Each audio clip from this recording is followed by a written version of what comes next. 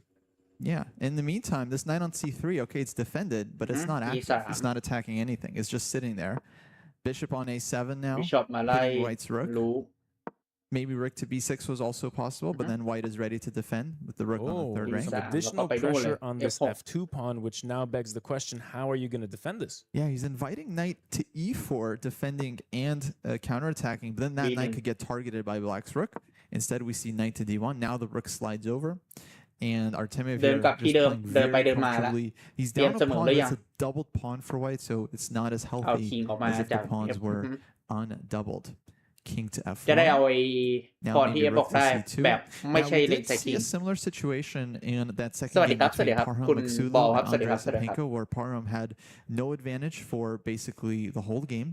Then all of a sudden, Yasipenko sacrificed the pawn, but it was still completely fine. Then Parham had this extra pawn for many moves, but but eventually, you know, the game continued, and this extra pawn put a little pressure on Yasipenko. All of a sudden, he's worse. All of a sudden, he blunders his rook, and it's ล้ม over. ไม่เคยได้ยินนะ The time แต่ถ้าโกง dynamics อะ just a few อาจ moves จะเคย ago, ได้ยินอยู่ Andrei Yasipenko had 7.5 minutes. Now he's down to 5 minutes. And that time difference is greatly repaired by Vladislav Artemiev. He is catching up, but he is still up 2 full minutes. And I gotta say, like, I think Andrei has used this time well because he's managed to Bishop keep it lane alive. Like, F1 he's kept his extra F2 pawn. Now he's improving his knight. This knight can come to c4. So, like, one false move for black, and you do end up worse here. Down the pawn, white's king is a little bit closer. So Artemiev objectively is probably okay, but he has to continue to play with extreme accuracy. มันชื่อดูบอสมั้ง The ดู rook บอส แข่ง infiltrates กับ the white ยัน position, now attacks the pawn on b2. Yeah, I'd expect knight coming over to defend this one, knight to c4. But maybe knight d1, he can kind of trap this rook on b1. Ooh, this rook คือ would มั be น limited for มันมี squares. เกมหนึ่งใช่ไหม And then พี่ keep playing. But no, he does go knight to ที่มัน c4. เล่น Bishop takes เล่น h2, ม้า the เล่นม้า fisher. ไปอ่ะแล้วก็ Fisher ไม่ pawn, เล่นเอากัน but แค่เสมอ this is แบบไม่ poisonous ได้ตั้งใจเล่น chess. แล้วสุดท้ายมาโดน These guys โดน have ลิฟ seen ที่หลัง Fisher แล้วตอน Spassky, นั้นจริง and คือ they're ถ้าไม่โดนลิฟคะแนนได้แชมป์โลกเลยพี่แชมป์โลกปิดมั้ง I mean, this is exactly what this is an exact mirror. 1972 World Championship match. Fisher's famous blunder. Was this game 3? Getting his bishop trapped. I think that was game 1. I think it was the first game of the match. For them, it's also the first game of the match. But here, Black does have the G1 square. แต่ว่า For มี the bishop. เบี้ยมาดิเรา After กิน king คืน to ไม่ได้ g2, we can take on g3, bishop to g1, and the bishop does escape.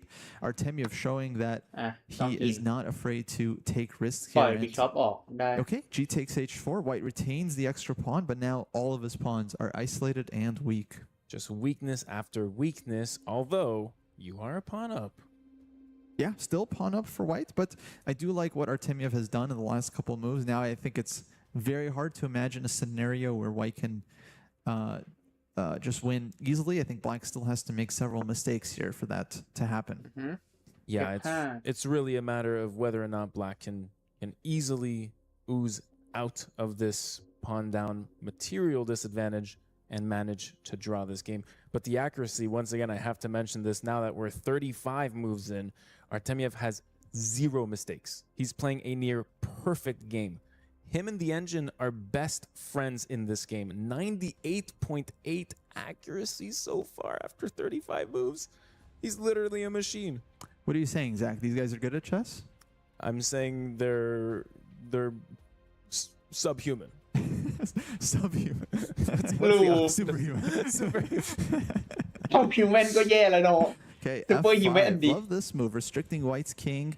I think at some point Black can think about moving his king over to the H file to pick up the pawn on the edge of the มึง board. พูดผิดคำนะ มึงมาหมิ่นเขาเป็น subhuman นี่เดี๋ยวโดน If Black's rook and bishop can somehow find some coordination, เนี่ยพี่ฮันผมไปเจอทีมมาแล้วครับที่เขาโดนหักแต้มแล้วไปกลายเป็นว่าแม็กนัทได้แชมป์โลกคนเดียว Esipenko, I think, very much in control. Still up minute and a half on the clock. And as the time gets down, of course, this time advantage gets more and more relevant. Yeah, I feel this outs us as chess friends, but didn't you tell me a few days ago that rook and bishop is better than rook and knight in these endgames? That's the classic thinking, yeah. Rook and bishop is generally a better combo than rook and knight. You see rook d3 check, king g2, bishop f4. Black is now 2 pawns down after rook to b6. But objectively, his position is still very much holding. เบี้ยน้อยกว่าแต่ดู Wow, ไม่แย่นะ how is Black gonna manage to win back these 2 pawns in this position? When he goes rook a3, cheeky. He wants to advance b4 and challenge this rook. But rook to d4, preventing White from making any progress because his knight will be hit. Now the bishop wants to move away, and this h pawn will be a target.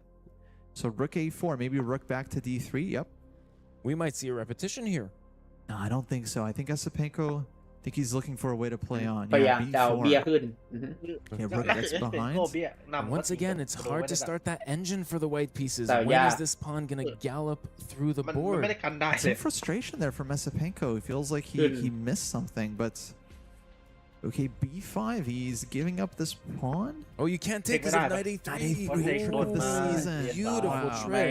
Very nice. And now White will have this really nice pass pawn on b6 that's solidified by this knight on z4. Yeah. Super strong. b6, but I guess Black takes on b2 and the bishop can swing around to d4.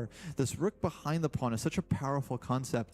Whenever you get your rook behind the passed pawn, it's just such a nice piece. Not only does it defend against the pawn advancing, but it also still creates problems on the other side of the board. And Artemiev once again threatening this repetition. Rook a4, bishop c1 again. Yeah, but notice another nice trick there. You couldn't take that b pawn because of rook to b1 with the pin. So Esipenko, you know, he's taking a book out of Karpov's page, the famous world champion. Karpov was so good at finding these little tricks to justify these maneuvers in the endgame. So, okay, there's rook b4, b3. This was forced in order to defend the knights. He gives back 1 pawn. B pawn is still very much under control by the rook and the bishop. Now maybe rook to b4 to challenge the knight. One thing greatly helping the black pieces in this defensive mode in this position is that the bishop is taking that promotion square from the b pawn. So this b pawn promotion square is constantly surveilled by this rook and bishop. Rook to c8, securing the knight. But how does White make progress from here? How do you push the b pawn? There's no rook to c7 anymore. But what does Black do? On the other hand, it's not so easy to move for Black, other than just kind of maybe moving back and forth. We got to be careful here. If you move the king, might get into some trouble. Okay, rook to b3. Artemiev starting to feel a little pressure there. Although his heart rate is still at a cool 88 compared to 117. Wow, maybe that's the secret to the bullet madness. You know, his heart rate is low. He just doesn't feel the pressure. His hand is not shaking, but he's down 35 seconds. That's a tell of experience right there. 1 minute and 6 seconds on the clock, and he has the lowest heart rate we've seen thus far today. How does he do it? So rook to d8 now drops back to d4. Esipenko looking for a different setup to try and make progress. Bishop e5, don't take that, because rook takes d4. And rook d7 check. The king can come and defend that bishop. There you go. Wow, everything under control here by both players. Now he takes, he does get the pawn to b7, but now we get this rook endgame. Will be very difficult for White to make progress. That said, though, it's just a 2-result game, so this is a nice chance for Esipenko to try and steal this first win, especially with the time advantage. He can play for a win. ก็ e-sport world cup อะครับเขาอยากให้มันเป็น e-sport Vladislav Artemiev. He's อยู่ห้องเดียวกันเลยไม่เล่นกระดานเลยเป็น e-sport absolutely and เป็นเล่นใน chess.com a lot of them are used to playing on increments with +1 seconds, +2 seconds after every move. I think Artemiev holds this very easily. But without that increment, even if you're holding it on the board, you can still lose it, especially if you need some time to find some kind of accurate defense. Oh my god, heart rate monitor up 124 beats per minute. But it's his heart rate is only decreasing. It's insane. It's down. How does he stay this calm? No, this is a superpower. Esipenko, of course, he's very elevated here. He knows that this might be a chance, but he's going to be... เราเช็คเราเดินถอย King D2, Artemiev slips. All of a sudden, it's a winning endgame. His king is marching over toward his network, and he's going to march up the board to support this B pawn. Can Esipenko sneak out an endgame win? Oh no! This endgame, it must be mentioned, is very complicated rook endgame. Check. Incredibly hard. I think White had to give a check in order to sideline the king, and now we have a เวลากำลังจะหมดแล้วจากจะเกือบชนะเป็นอะไร This is flag nation right เป็น now. mistake Will he be able to get it done? Rook's going back and forth. It's pre-move city. And now we have the standard Philidor position in this rook endgame that renders the game pretty much dry. Oh, but this is tough. You can hold this, but not on 5 seconds, Zach. I think he's going to do it. He's in trouble. He's flagging him. King to E7. He has checks too. F6. Now he might be winning on the board. He's winning. He has made it one. He's made it one.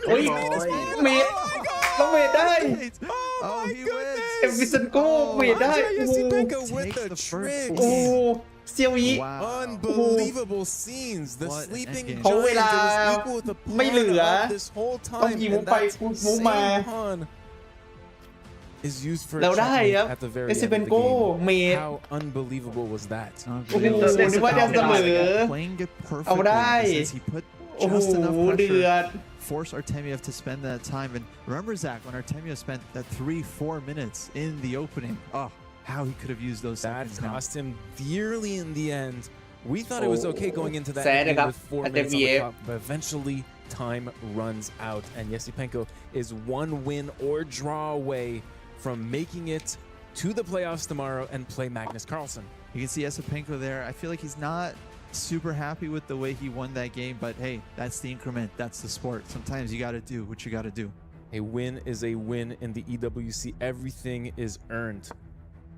And now they're just about to get into game 2, and they're off. Artemiev now in a must-win situation. He was in this situation before, but now he lost that match to Wei Yi. Now this is actually his first kind of must-win game, and he goes for a Petrov, which is transposed now into exchange French. ทำให้อะไรทำให้คัสเซิลไม่ได้ It's a very symmetrical pawn structure, which rumors to have greater chances for drawish outcomes. Oh yeah, no, it's basically nothing for White, but this is Artemiev's style. He doesn't really look for an advantage out of the opening. He knows against the well-prepared opponents, there is no advantage with White, so he just wants to get a game and outplay Andre slowly but surely. No, this is classic Artemiev. I would say he feels very, very comfortable here, despite not really having any kind of real advantage. He might get a little something if Esipenko's not accurate over these next couple of moves. That's a very controversial strategy given the match situation that you're standing on a must-win. A draw is not enough. You're going for this opening, which has drawish reputation, still going for it because it matches your style. Absolute craziness. No, it shows a lot of confidence in his technical skills. I mean, as you said, it's an opening that's known for being dry. He's traded queens. And I mean, the structure is just completely symmetrical, right? So it's like he's really putting a lot of faith into his skills to outplay his opponent from a virtually equal position. But I gotta say, Esipenko looks great. We were talking about it before the match. Artemiev seems to be a bit stronger player, a bit higher rated in the faster time controls. But Esipenko in his last several matches has shown just such great skill, a lot of nerves under pressure. His momentum is undisputed. Imagine being on the brink of elimination for 3 matches in a row. You have nothing to lose. He feels that in him and propulses that energy from match to match. ปล่อยเทคด้วย King F8, a couple of rooks have gone and traded off. This is typical when there's a position with only one open file. The rooks often get traded off because either you challenge the E file and you trade the rooks, or you give the E file to your opponent, and neither is really what you want here as white looking to win. But Artemiev finally advances with the knight to E5. He's now starting to pose some problems. You can't really take this knight. White will recapture the pawn on E5 will be very strong. And yeah, Sepenko knows objectively he's got 0 issues here, but he will have to solve some problems, practically speaking. Yeah, the on paper is not looking good for Artemiev, but if he does manage to create something out of nothing here, that would be incredibly interesting to see Andre with his back against the wall, backpedaling. Yeah, Sepenko just needs to keep his calm. You know, he has been in this situation before in his previous match against Parham, which we were following. He wins that first game. Second game, equalizes with black just like this. Very comfortable position. Parham had no advantage throughout the whole game, but at the very end, Andre slipped and lost. So he needs to learn from that experience and keep focused until the very end. So เล่นกระดานจริงมันไม่ e-sport to develop his light square มันเลยต้องเล่นใน chess.com เป็น e-sport I think very logical move. What is the way แม้นั้นลงครับแต่ว่าเล่นพรุ่งนี้ครับไม่ได้เล่นวันนี้อันนี้เป็น play in ครับ position or even an advantage? That's a great question, Zach. I mean, one idea is I think you have to at some point fix this knight on c3. So I would maneuver this knight over to e2 and f4, e2 and g3. This knight on c3 against that pawn on the c file for black is just kind of dominated, right? It's not really contributing much to white's position at all. But Artemiev just played a3, which indicates that he wants to keep that knight on c3, stopping the bishop from coming in and pinning it. Otherwise, I'm not really sure the idea behind this move. Bishop e7 from Esipenko. He drops back. Not sure about this move. I guess he wants to just avoid the doubling of the f-pawns, but it's a little bit passive pulling it back. It's a little bit passive. The black pieces have not yet completed their development on the queen side. The bishop and the rook are not out yet. And it begs the question, is this space advantage for the white pieces? Is this minor ใช่ครับเล่นในคอมวัดด้วยว่าถ้าเมาส์สลิปขึ้นมานี่เป็นเรื่องเมาส์ลั่นจบเลยแพ้ นั่นแรกเหมือนปีที่แล้ว Okay, now Artemiev is spending a little bit of time, and I wonder if that last game is weighing on him. I feel like it's so hard as a chess player to just forget about the final game. So he plays h3, improving his position just a little bit further. Still expecting bishop to e6 here from black. I feel like it's time to develop that light squared bishop. Otherwise, you can't just play with your rook in the corner the whole game. Bishop e6, as you called it, starting to complete development for the black pieces. นี่เขารู้เอาเมาส์คีย์บอร์ดตัวเองมาไหมคีย์บอร์ดหูฟังกับเมาส์เนี่ยน่าจะเอามาส่วนคีย์บอร์ดไม่รู้ครับรอดู maybe and start trades. But overall, it seems like there's no easy way out for the black pieces. Although engine is completely saying zeros, the position is saying zeros, the pawn structure is saying zeros.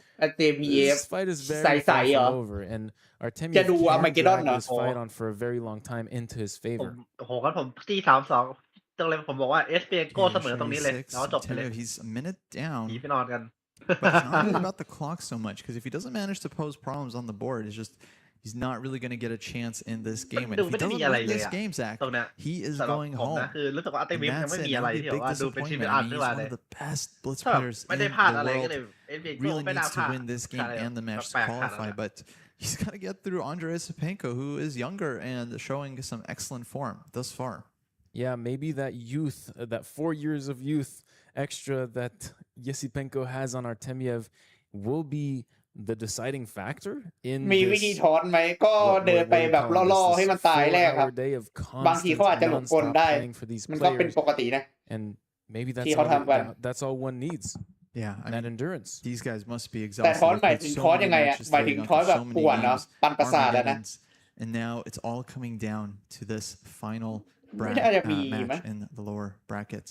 Okay, bishop drops back to e2. Finally, we see Artemiev starting to maneuver that knight around over to the king side, and I think what he wants is, he wants a long game. Eventually, he'll start to pose some real problems for Black, and yeah, he might get a chance here. I mean, still a lot of pieces on the board, despite the queens coming off. เกมได้แบบบางเกมแบบโอ้ยชนะแล้วไม่ยอมแบบรีเมทใหม่โปรโมททุกคนทุกตัวเป็นมีมากประมาณนั้นได้เหรอ Knight e4 นั่งแทนท้อง centralizing this knight and this ชิปฟิวชั่นนี่ไม่น่ามีครับแต่ถ้าแบบจบเกมได้แต่แบบทำให้เขาแบบจบไม่ได้แล้วก็แบบไปแบบโปรโมทอย่างเดียวแบบโปรโมทให้มีสกินแบบเต็มบอร์ดอะไรเงี้ยแล้วก็ที่หนักๆเลยก็คือว่าตัวเองจะแพ้แต่ว่านั่งรู้ตัวเองแก้แพ้ละแต่ว่านั่งแฟกชาวบ้านเขาให้ตัวเองชนะอันนั้นคนโกรธเยอะๆ on b4 if he goes with the bishop there and แต่ว่าเล่นเรื่อยๆพี่กันปะเล่นลูปเรื่อยๆจนเวลาเขา figure out what to do ไอเดียดีครับไอเดียดีโดตา2น่าจะมีฮาร์ดเรทด้วย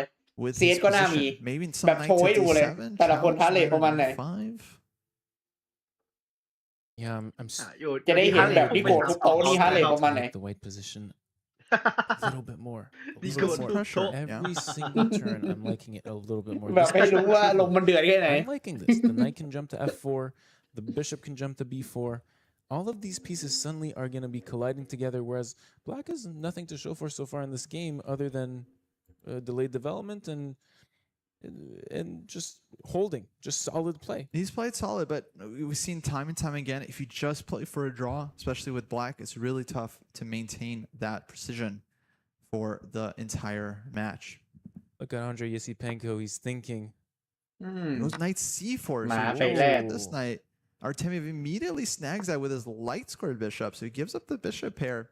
He's now managed to create some imbalance. This is exactly what he needs to create some winning chances, but now I love this last move by Andrei Yesipenko. Bishop f5, attacking this weak pawn on c2 and preventing ultimately this knight from taking on c4. But if you take, then I take and I create a hole in your pawn structure.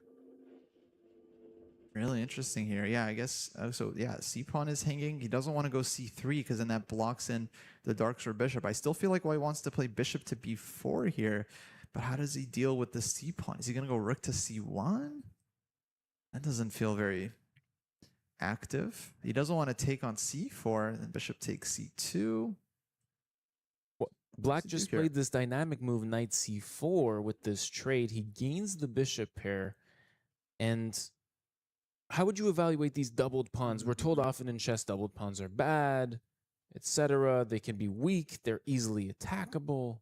What do you think about these double pawns in this position? No, to me it looks fine for Black. I mean, I think he gets slightly worse structure, but his light square bishop is just such a good piece here that I think it fully compensates. He's also gained the d5 square for the knight, so at some point we might see knight to d5.